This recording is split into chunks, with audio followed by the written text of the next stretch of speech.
लाडक्या बहिणीला पुन्हा एकदा मुलाची संधी, मागास समाजातील आहेत, उच्च शिक्षित आहेत आणि आता राज्यसभेवर थेट जात आहेत, किती अभिमानाची गोष्ट आहे. राज्यसभेसाठी माननीय उपमुख्यमंत्री एकनाथ शिंदे साहेबांनी जो तुमचा सस्पेन्स होता तो दूर केलेला आहे. आमच्या ताई डॉक्टर ज्योतिताई वाघमारे यांना राज्यसभेची उमेदवारी देण्यात आलेली आहे.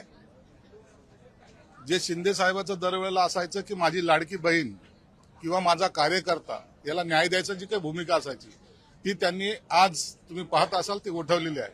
म्हणून माझ्यापेक्षा ज्योतिताईचं काय मत आहे याला ते त्यांच्याकडून जर आपण ऐकलं तर मला वाटतं बरं होईल.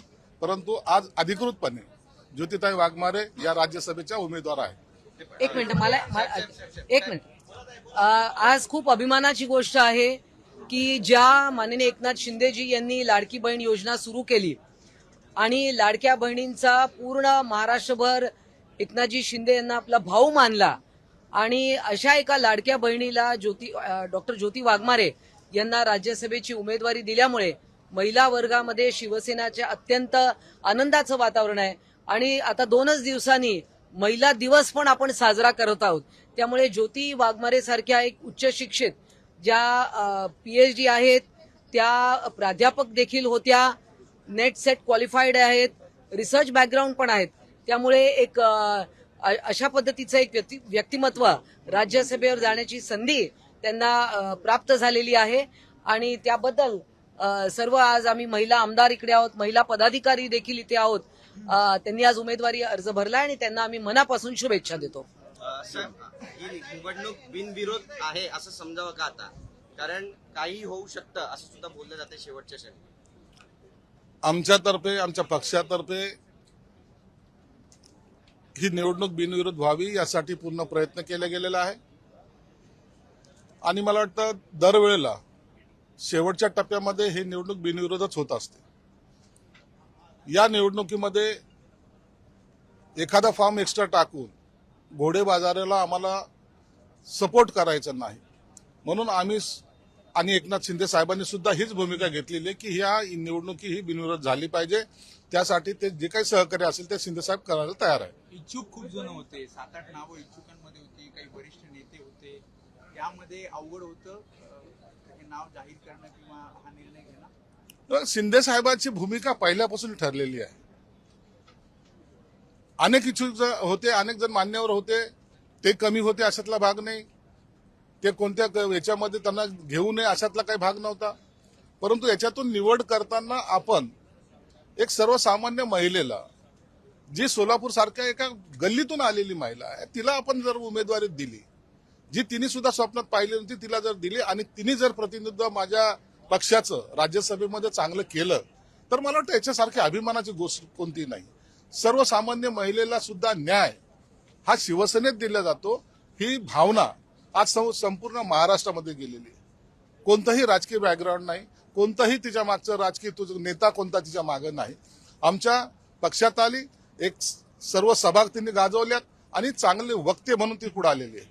एक सुशिक्षित महिला आणि त्या तिने या महाराष्ट्राभर पुन्हा पिंजून काढावं, या सगळ्या आमच्या महिला भगिनी त्यांच्याबरोबर खांद्याला खांदा लावून काम करावं ही त्याच्या मागची भूमिका आहे. ज्यावेळी जुन्या जाणत्यांना संधी मिळत नाही, सहजच आहे की त्यांची पण काहीतरी नाराजी असणार आहे, पण ही नाराजी त्यांची कशी दूर केली जाणार, कारण ते मला काही आश्वासनं दिली होती ती पूर्ण झाली. तेव्हा ह्या सगळ्या गोष्टी ज्या आहेत त्या इन कॅमेरा झालेल्या सगळ्या होत असतात, चर्चा होत असतात. शिंदे साहेबांवर काही स्वतःची मनातले काही खतखत असते ते व्यक्त करत असतात आणि शिंदे साहेब हे सर्वांना सांभाळून घेतात. असं कधीही झालेलं नाही. शिंदे साहेबांनी कोणत्याही नाराज कार्यकर्ता असेल त्याला कधी वाऱ्यावर सोडलेलं नाही, सर्वांना सामावून घेतले ही त्यांची भूमिका असते. म्हणून शिंदे साहेबांवर विश्वास ठेवून सर्वजण आम्ही काम करतोय आणि म्हणून त्यांची सुद्धा नाराजी दूर केली जाईल.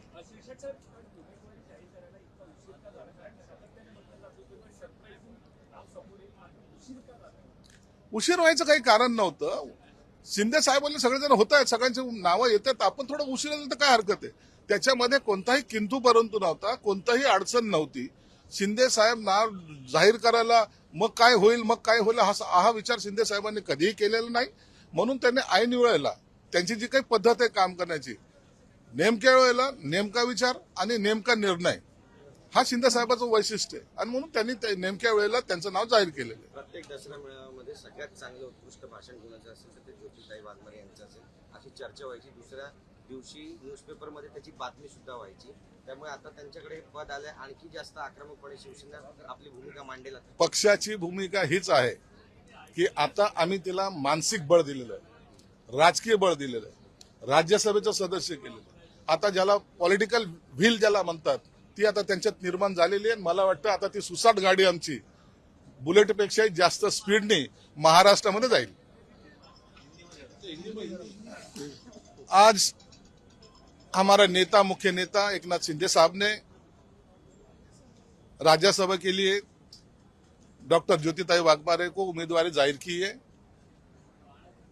एक सर्वसामान्य महिला जो देहात से आती है, एक गांव खेड़े से आती है, उसको पहली बार ये सम्मान का पद देने की कोशिश शिंदे साहब ने की है, जिसका कोई भी पॉलिटिकल ग्राउंड नहीं है.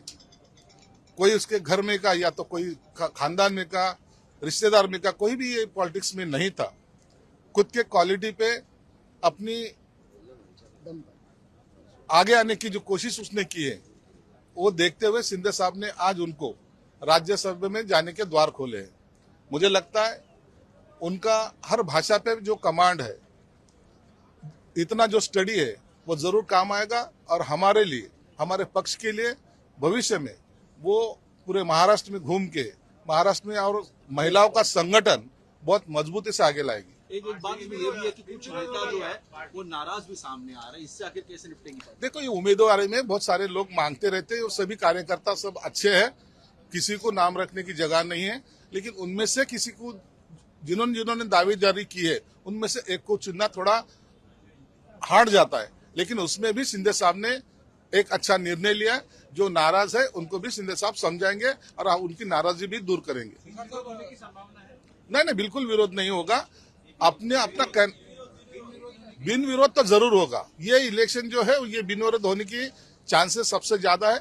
हम नहीं चाहते कि ऐसे राज्यसभा के इलेक्शन में कोई खरीदी बिक्री का व्यवहार हुए. इसलिए ये इलेक्शन जितना स्ट्रेंथ है वो हिसाब से बिन विरोध होगा जरूर. वो खुद अभी वो शौक में से बाहर आई नहीं है. अभी बाद में आपको इंटरव्यू देगी. उसको अभी भी लगता है कि मैं राज्यसभा का फॉर्म भरा है क्या. यही तो खासियत है. नाही, इथे ते नाही बोलू शकत.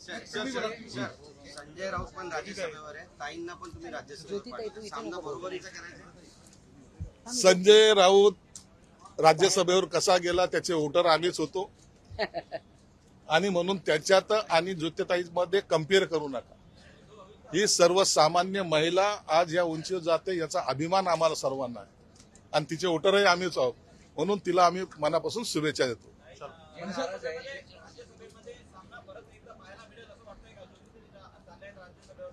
सामना कुणाशी करत असतात?